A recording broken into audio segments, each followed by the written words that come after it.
Pernah penasaran gimana sih sekolah masa depan? Ikuti kunjungan kali ini di kota Solok. Nah, di Solok ada loh sekolah-sekolah yang lagi berusaha menjadi kandidat sekolah rujukan Google. Di sini, anak-anak belajar menggunakan Chromebook, laptop canggih yang membuat pembelajaran makin seru. Setiap siswa sudah memiliki akun belajar.id dan mereka gunakan dalam pembelajaran. Guru mengirimkan semua tugasnya di Google Classroom. Wow, seru ya, bisa mengawasi pembelajaran dari jarak jauh juga. Guru-gurunya sudah memiliki Google Certified Educator level 1 dan 2 loh. Ini SMPN 4 Kota Solok. Sekolahnya sejuk, nyaman, dan menjadi sekolah masa depan. Kebayangkan serunya sekolah masa depan dengan alat Google? Dijamin siswa makin semangat belajar. Ayo, sekolah mana lagi yang mau jadi kandidat sekolah rujukan Google? Posisi 1 dan posisi 2 itu yang sama paling cantik. Betul.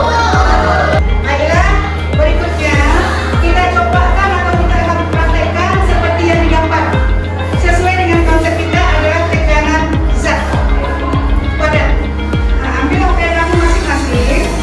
Ini posisi 1 dengan ujung yang runcing.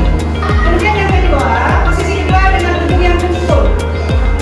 Pertanyaannya, dari posisi 1 tadi dengan posisi kedua, manakah yang terasa lebih sakit?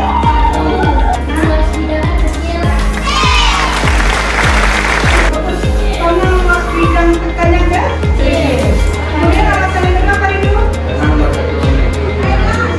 Daripada nomor 2. Yang lebih nanti pada nomor 2. Ada kaitannya pada yang tadi? Ada. Itu berkaitan dengan tekanan pada zat padat. Kalau sepatu tuh kenapa dibuat ujungnya runcing? Tadi ada benda tumpul, ada benda runcing, mana yang lebih mudah menembus? Yang berikutnya mitas. Tahu tak saja kamu kan? Pertanyaan itu biasanya Setelah menyanyi profil Pancasila, sudah bisa belajar lebih lanjutnya. Oke, kita masuk lagi ya. Ibu punya motivasi di sini nih untuk yang pembelajaran SPLDV-nya. Ada motivasi belajarnya. Silakan kalian perhatikan ilustrasi dari video yang Ibu tampilkan.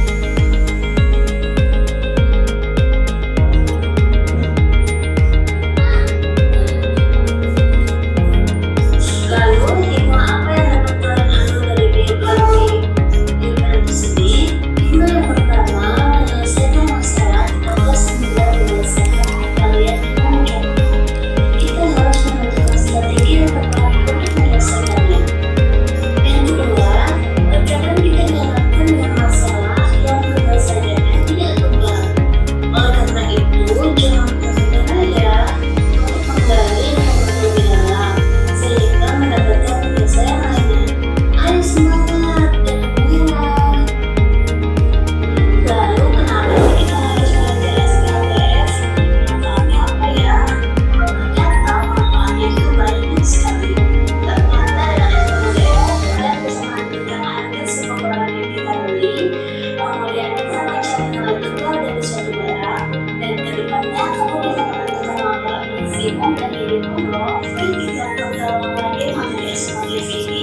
Selamat belajar teman-teman. Oke, dari penampilan motivasi yang Ibu berikan, apa manfaat dari SPLDV, Nana? Ya, silakan angkat tangannya yang bisa. Oke, silakan Kaila.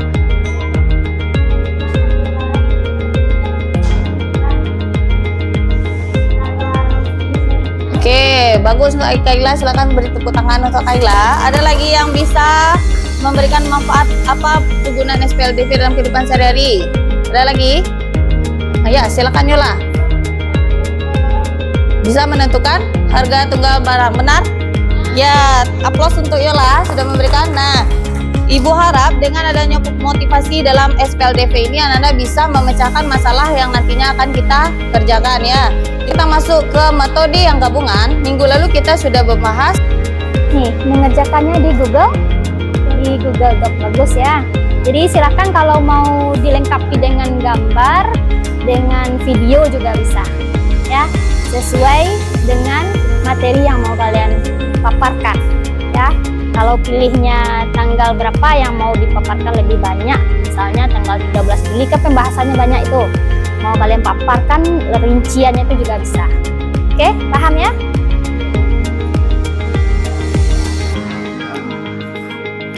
Kelompok 5 bagaimana? Sudah hampir siap. Oke. Kalau nanti ready duluan atau siap duluan, silakan tampilkan di depan ya. Oke.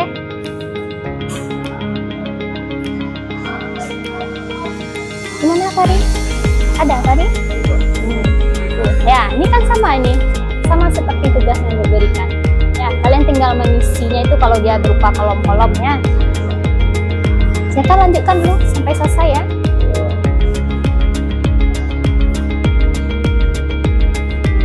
Oke, Ananda, sudah selesai pembahasannya? Ya.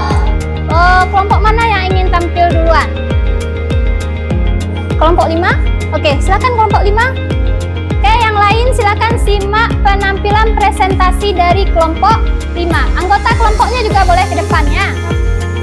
Oke, tugasnya sudah dikirim ke classroom Ibu? Oke, tolong itu dulu. Kelompok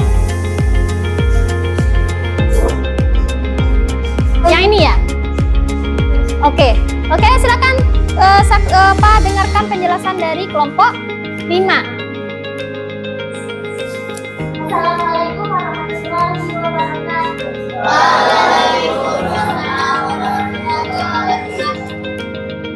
Berdirinya saya di sini untuk berpresentasi untuk presentasi. Ini hanya membuat sakit hati. Maka dari itu perkenalkan saya perwakilan dari kelompok 5 akan memberikan presentasi tentang perumusan proses perumusan kemudian simulasi matematika. Pada tanggal 13 Juli, sidang tersebut membahas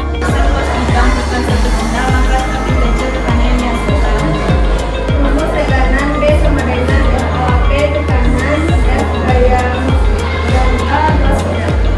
Sekian dari kelompok kami. Apabila masyarakat yang ada perhatian soal mohon dimaafkan. Tadi kelompok 4 sudah mempresentasikan hasil kerjanya dengan jawabannya berbagai sekali. Mari kita beri aku untuk kelompok yang tercetak dan yang terbaik ini. Silakan bertanya dari paparan tadi yang disampaikan oleh kelompok 4. Silakan bertanya, yang bertanya dikasih bonus, yang menjawab juga dikasih bonus. Oke, silakan Suci, ada mau bertanya? Saya mau bertanya, apa hubungan antara tukang zat padat dengan luas permukaan bidang benda? Pertanyaan bagus sekali Suci ya. Baiklah, kami akan menjawab pertanyaan dari hubungan antara tekanan zat padat dengan luas permukaan bidang adalah berbanding terbalik. Artinya pada gaya diterapkan yang sama. Bila luas permukaan bidang semakin besar, maka tekanan zat padat akan menjadi kecil. Bagaimana Suci dengan penjelasan di kelompok 4? Tepuk tangan untuk kelompok 4. Selanjutnya ada lagi pertanyaan dari kelompok 1. Ayo. Bukan soal yang berat Tepuk tangan, pertanyaan bagus. Kenapa buku A, tunjukkan buku A lebih berat daripada tunjukkan buku B? Silakan ya kelompok 4.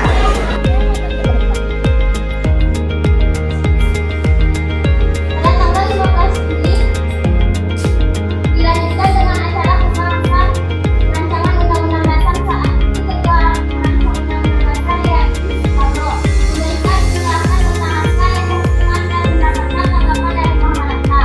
Lebih lanjut, Sukomo sebagai panitia kecil rancang undang-undang dasar disepakati untuk memberikan penjelasan terhadap naskah undang-undang dasar. Sedangkan pada tanggal 16 Juli, naskah undang-undang dasar akhirnya diterima dengan suara bulat pada sidang DKI tanggal 16 Juli 1946. Selain itu juga diterima usul dari panitia keuangan dan panitia pembelaan tanah air. Dengan demikian selesailah tugas panitia DKI. Apakah ada yang ingin bertanya? Silakan. Waalaikumsalam warahmatullahi wabarakatuh.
kelompok 5. Masih ada yang ingin melanjutkan selanjutnya? Kelompok 2, nggak ada yang lain? Kelompok 2 dulu? Oke, silakan kelompok 2. Ya, sudah dikirim ke Ibu tugasnya? Sudah.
Juga udah ngasih pengarahan. Nah, coba lihat lagi di bagian bawahnya. Di sana ada tugas. Yang mana tugasnya yaitu menceritakan kembali mengenai asal-usul wilayah dan nama Minangkabau dengan kata-kata Ananda sendiri menggunakan Google Doc. Nanti tulis di Google Doc, linknya bisa dikirim ke Ibu.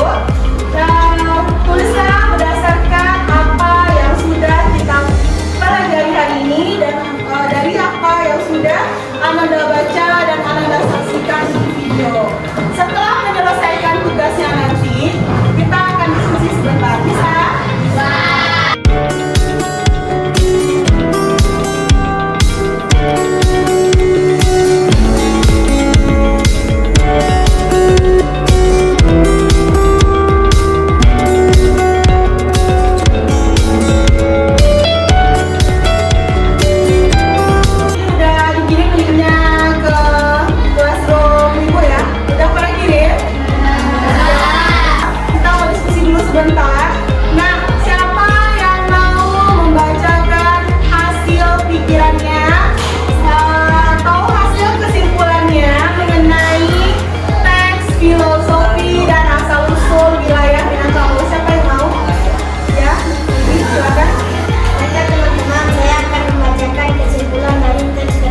Chromebook masing-masing.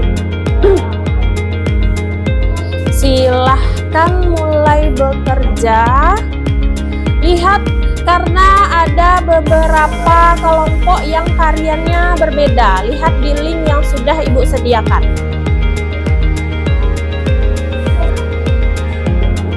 Silahkan gunakan buku cetak yang sudah ada di masing-masing kelompok.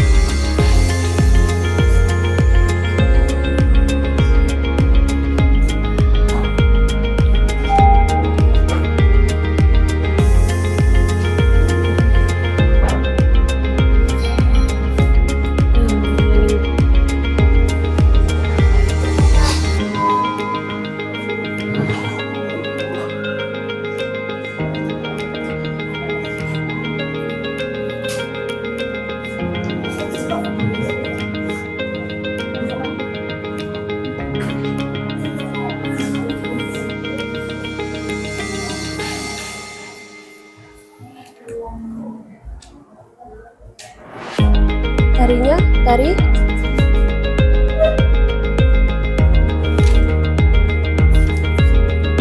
Yang di link di bawah. Nah. Kelompok 3.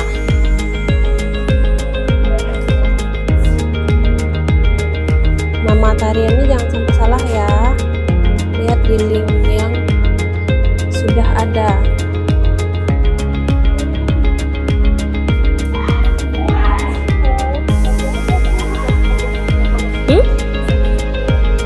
Iya, video yang di link di Classroom.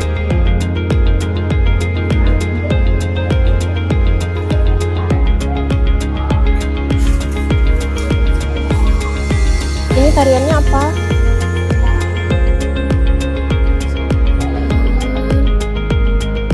Kelompok Selanjutnya ada gerakan yang bernama bonpas. Bonpas sama seperti chest pass, posisi tangan, posisi bola tetap berada di depan dada. Namun perbedaan antara chest pass dan bonpas adalah dari lemparan. Untuk lemparan bonpas, bola kita betulkan ke bawah, Ke lantai. Bagus. Bagus. Nah, tepuk tangan ke teman kamu dong. Bagus.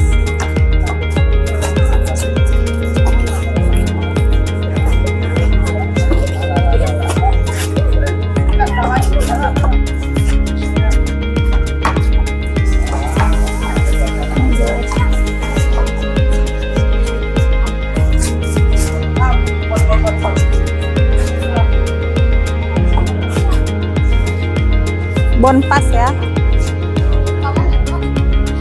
Bonpas lagi ya, Nak. Pantulannya kemana? Ya, silakan.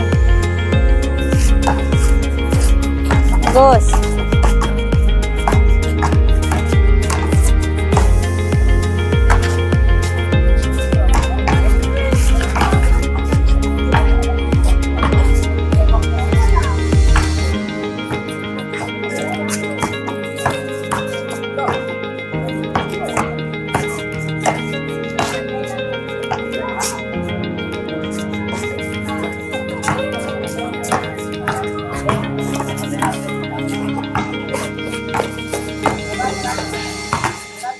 Ya bagus. Nah, pantulkan tangannya lurus lagi.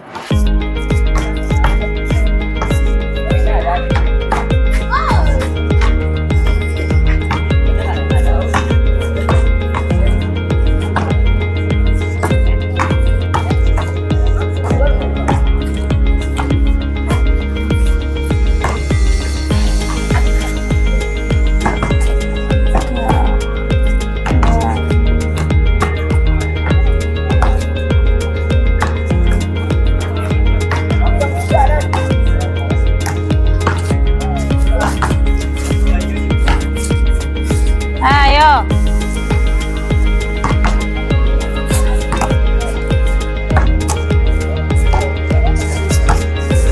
Bagus.